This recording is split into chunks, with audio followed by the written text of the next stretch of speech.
Sofie, svého rodného městečka a celé naší krásné vlasti.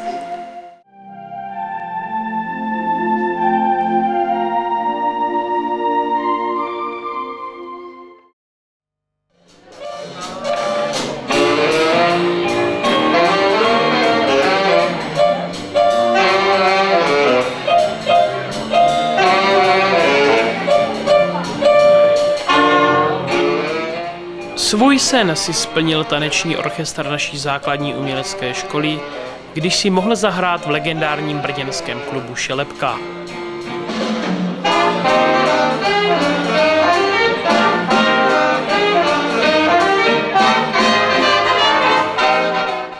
Aby se hoši v Brně nebáli, jeli je podpořit jejich příznivci.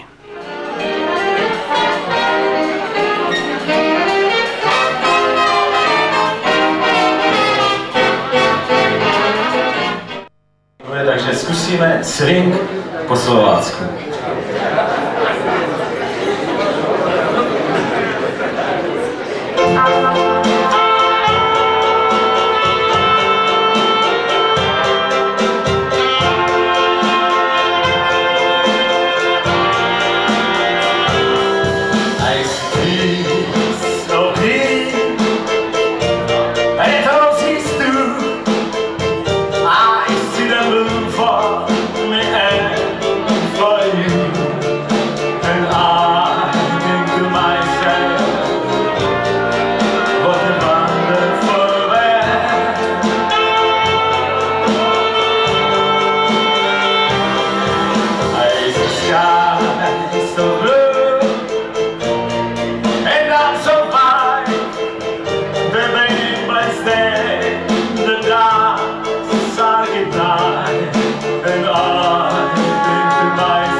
Druhým rokem si pořadatelé jednoho z největších cyklistických závodů v České republice vybrali za svůj start a cíl náš autokemp. Na startu jsme zahlédli i některé jedovnické tváře. Letos závodu počasí vůbec nepřálo.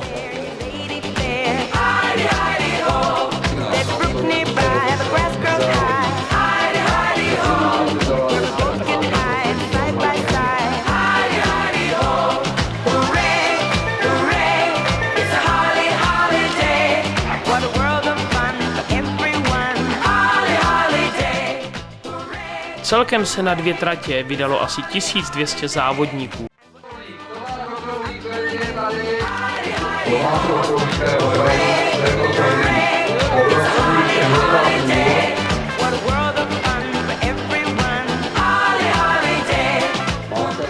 O bezpečnost se starali naši hasiči a jejich stříkačka se po závodě hodila i jako sprcha na zablácená kola. Komentování se ujal Štěpán Škorpil. Při tak dlouhém závodě hodně vyhládne.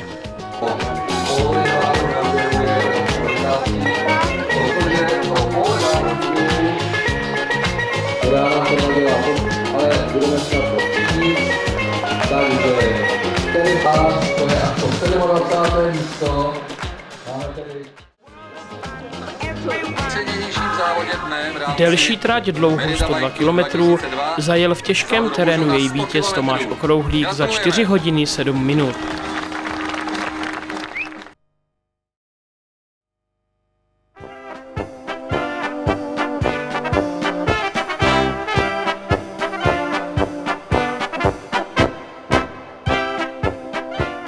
Tradiční pouť se konala ve Křtinách.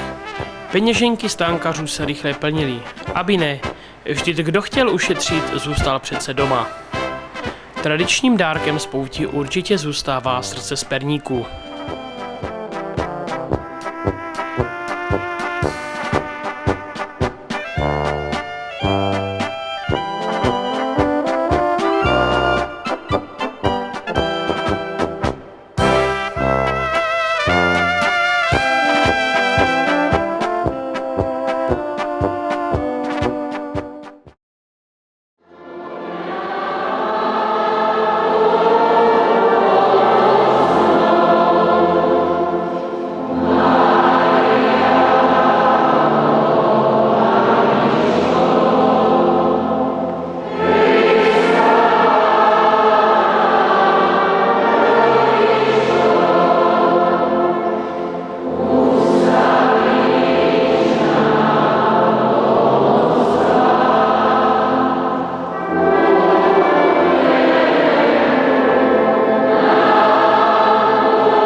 Blanenský infokanál má název Televize Blansko a sídlí ve výškové budově u bývalé pošty. Vysílací zařízení nám předvedl vedoucí odboru kultury magistr Jančík. Zatímco naše redakce vyrábí videožurnál vlastními silami, v Blansku stojí výroba jednoho videožurnálu neuvěřitelných 40 000 korun.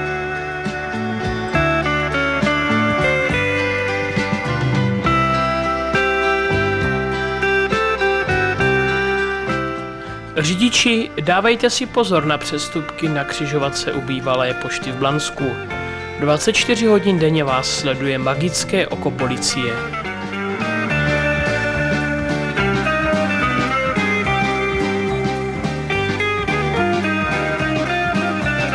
Svými tablí oznamují maturanti světu, že se jim čas na studia naplnil a čekají je zkoušky.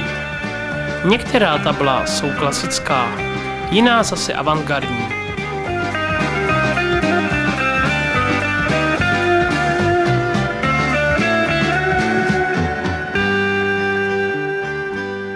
Tohle například je přímo morbidní.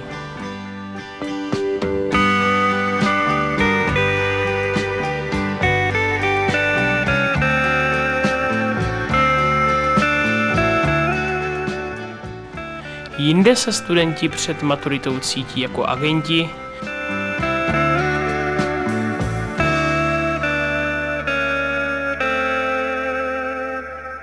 i letošní volby se na tabla promítly.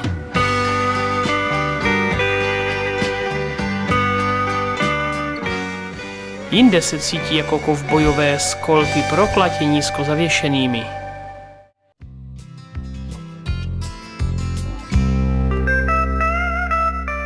Tady vidí vše vzhůru nohama, vlastně dolů hlavama. A jedné třídě se před maturitou začal bortit svět.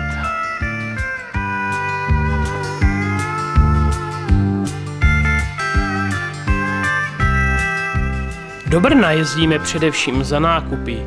Zkuste ale někdy zvednout oči od výloh obchodů vzhůru.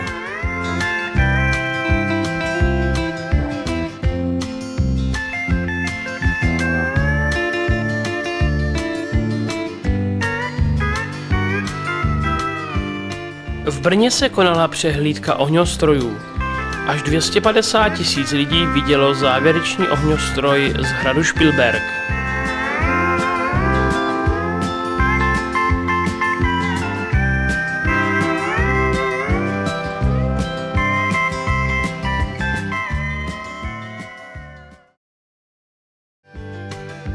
Jednou do roka mají psi své dostaveníčko před radnicí. To když jsou očkováni a je vybírán poplatek ze psa.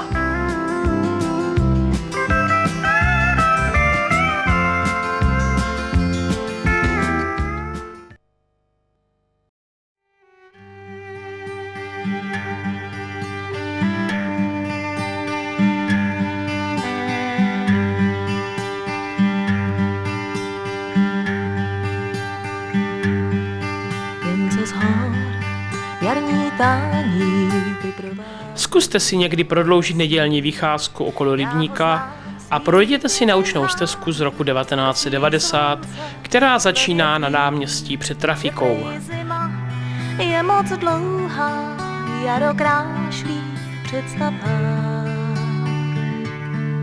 Vlasy plní černých sazí a na botách bílej prach. Jen ať stín našich stromů jeho léto provází. Podzimní cestou domů zlatý listí rozhází. Mává nám na prsty píská zasmiců. 12krát se cestou zastavíte u informačních cedulí a dozvíte se zajímavosti z historie obce a jejich rybníků, podrobnosti o životě vodního ptactva a vegetace okolo vody, o rudickém propadání, o geologii Moravského krasu a tak dále. S první mlhou ve skalách, hlavě mi to nedochází, začínám mít o něj strach. Vyhlížím každou chvíli to, co přívá deště splách. Vlasy plní černých sazí a na botách bílej prach. Stejně dál se stmívá, zůbky dávno nenosí. A na botách bílej prach. Zas ho slyší. Ne každá reklamní tabule dělá svému majiteli reklamu. A jako dřív zase má.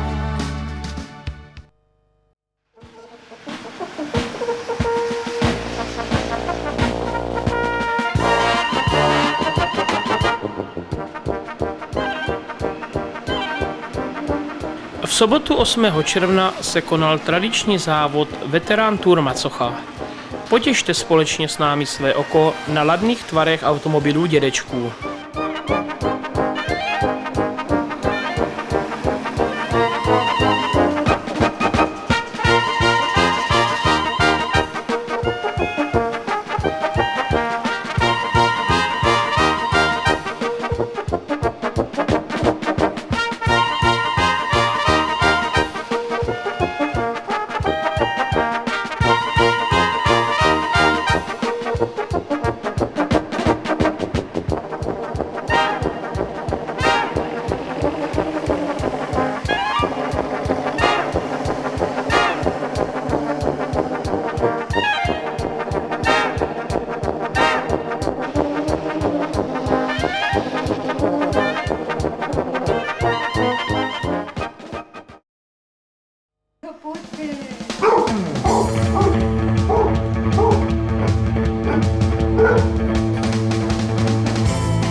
Z 9 štěňat čistokrevných labradorů se radují u Musilů. 4 štěňata mají už svého nového pána jinde. Zbylých 5 jsme pro vás natočili. Jak sami vidíte, mají se čile k světu.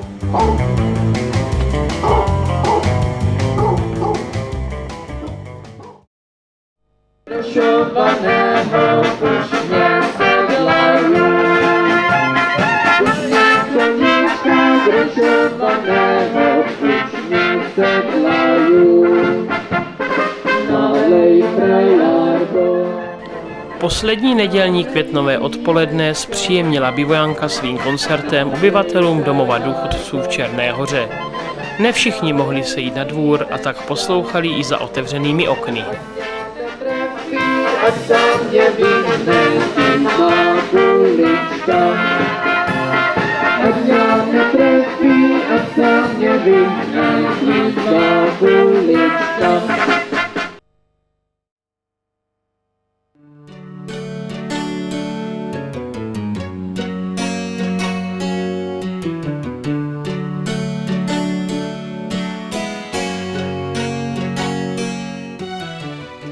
Po 4 letech jsme šli k parlamentním volbám.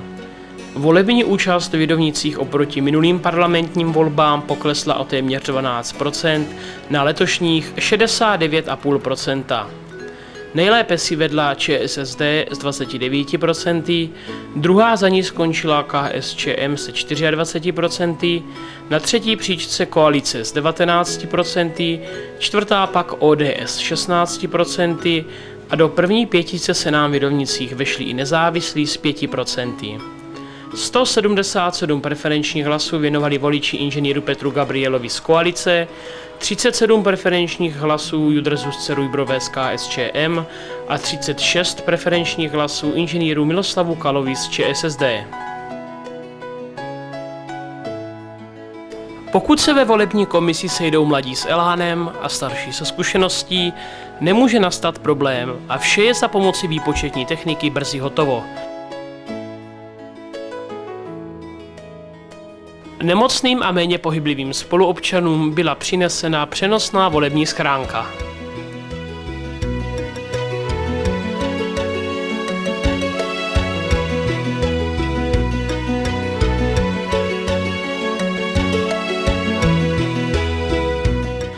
V letošním roce nás čekají ještě jedny volby v listopadu, a to do zastupitelstva obce.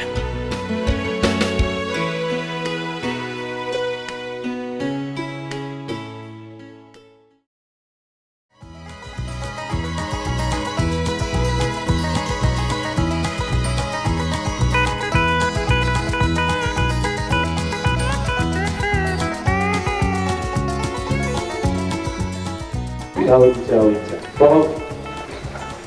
Dovolte mi, abych zde přivítal mezi námi i starostu župy Krále Jiřího, bratra Kučeru, kterého tímto prosím, aby zahájil dnešní závody.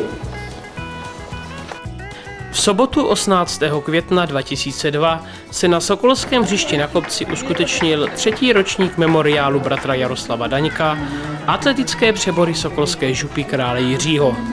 Celkem se těchto závodů zúčastnilo 87 chlapců a dívek ze Sokola Blansko, Sokola Olešnice, Sokola Boskovice, Sokola Jevíčko, Sokola Vítějeves a domácího Sokola Jidovnice.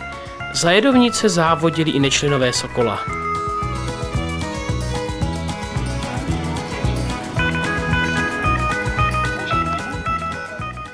Vítězství v memoriálu obhájili zástupci Sokola Jidovnice před Olešnicí a Blanskem.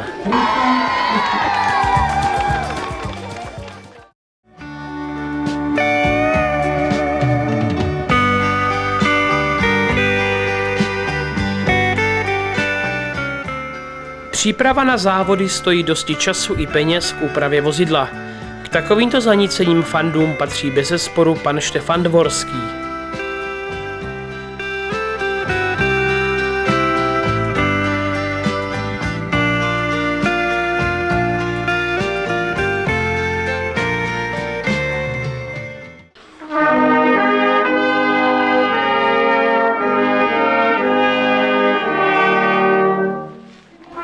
Druhým rokem se vydali farnosti Jidovnice a Ostrov u Macochy na pouť do císařské jeskyně zvané Moravské Lurdy.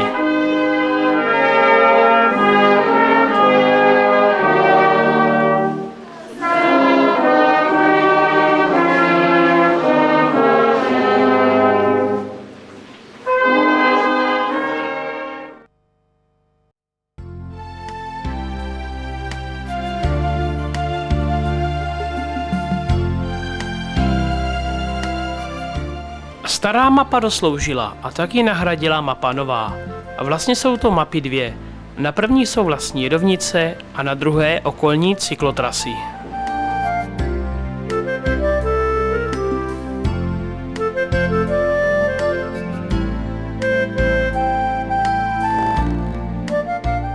Konec školního roku přináší absolventské koncerty základní umělecké školy.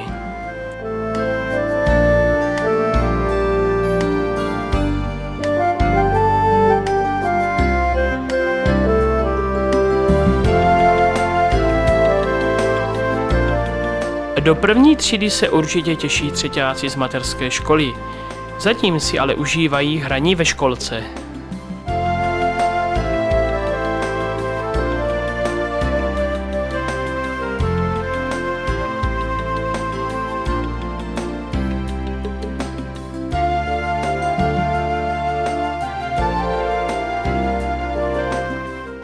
Dokončením příjezdové komunikace je první etapa výstavby 53 bytů za mateřskou školou téměř u konce.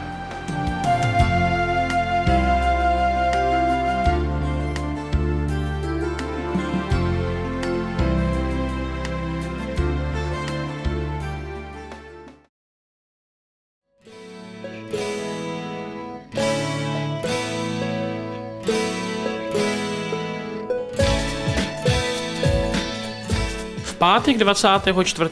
května uspořádalo středisko volnočasových aktivit při základní škole Jedovnice pro všechny žáky školy a jejich psi miláčky druhý ročník soutěže Jedovnický hafan.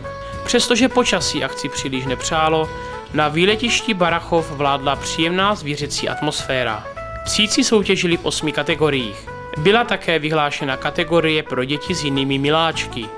Zde jsme pak mohli vidět kočky, morčata, křečky, želvičky a jiné domácí mazlíčky. Odbornou porotu tvořili pan Josef Šplíchal, pan Hlávka a Markéta Vavindeliová. Čestným předsedou poroty byl zvolen nevidomý pan knihař. Během odpoledne se děti i dospělí dozvěděli spoustu zajímavostí o myslivosti nebo o psích šampionech.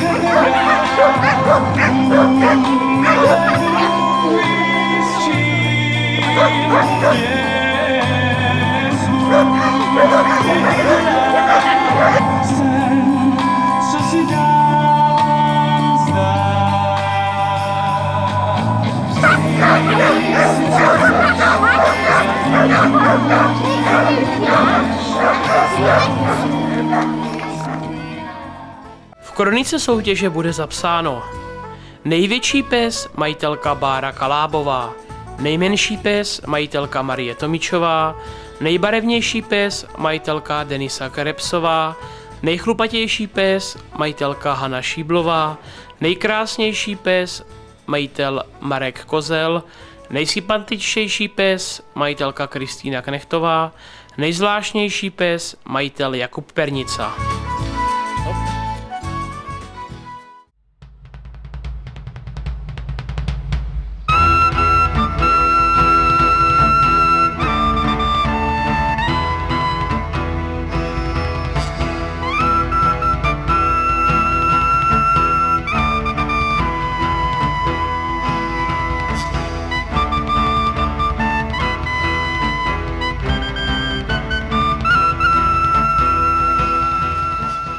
V sobotu 18. května proběhl u rybníčku Kaloušák již 4. ročník závodu v lovu ryb na plavanou. Celkem 40 závodníků se o 6:30 ráno dostavilo na břeh rybníčka, někteří byli i v doprovodu rodičů nebo prarodičů. Do vyhodnocení soutěže v 11 hodin bylo chyceno 70 ryb, převážně plotic, okounů, línů a kaprů. Většina ryb putovala zpět do rybníčka. Největší rybu, kapra o délce 50 cm, chytil Michal Malár. V kategorii mladších rybářů byl na prvním místě Vít Holub, u starších rybářů pak Jan Vévoda z Ruprechtova. Zasoutěžili si i nerybáři a první místo získala Klára Nezvalová z Rudice.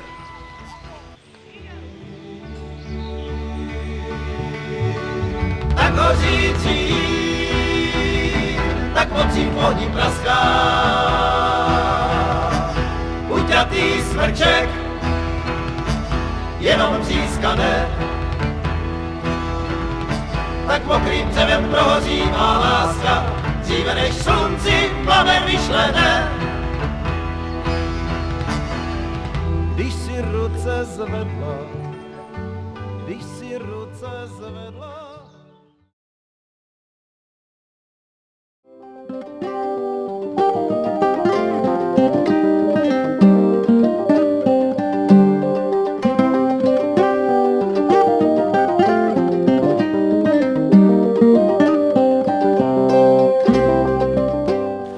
V sobotu 1. června se v Jedovnicích konal roverský sedmiboj. Šlo o štafetový závod obsahující 12-kilometrovou jízdu na kole, 600 metrů plavání, 2 kilometry jízdy na pramici, transport raněného na 500 metrů, střelbu ze vzduchovky, přespolní běh na 5 kilometrů a nakonec 1 kilometr jízdy v kánoji. Závodu se zúčastnilo 7 štafet.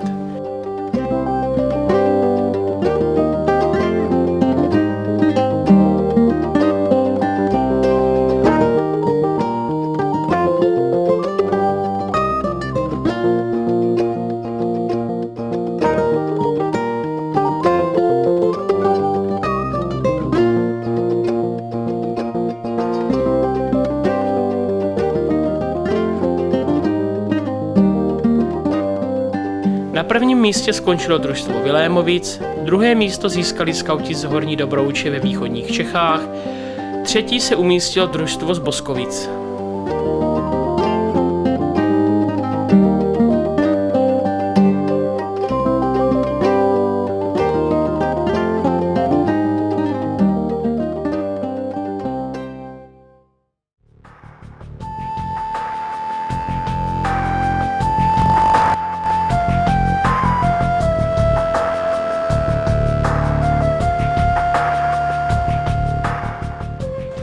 Všichni jistě znáte Býčí skálu, která se nachází v Josefovském údolí.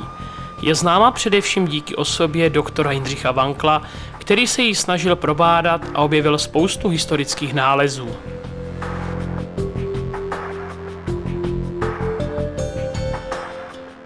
Nedaleko od jeskyně vytéká na povrch Jedovnický potok, který putuje podzemím od Rudického propadání. Býčí skálu proslavil také nález sošky bronzového býčka. Mnozí se domnívají, že název jeskyně je odvozen od sošky, ale není tomu tak. V nářečí byla skála nazývána jako Béčí skála. Slovo pochází pravděpodobně z názvu starého kultu. Jeskyně Býčí skála je pro veřejnost nepřístupná a stále v ní bádá skupina nadšených speleologů. Nyní za přispění nejmenované organizace speleologové nainstalovali elektrické osvětlení a po několik víkendů byla Býčí skála přístupná veřejnosti. A zájem byl značný.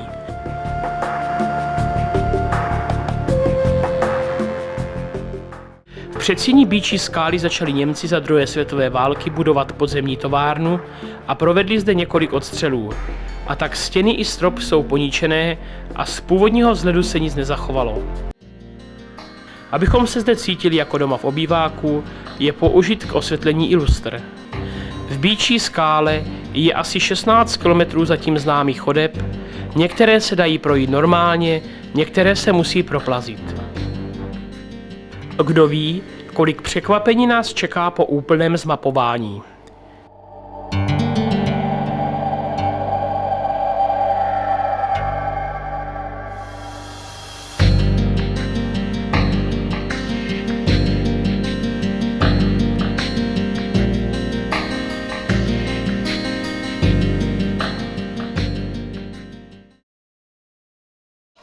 A nyní už zbývá jen vám popřát příjemné prázdniny a u zářijového videožurnálu nashledanou.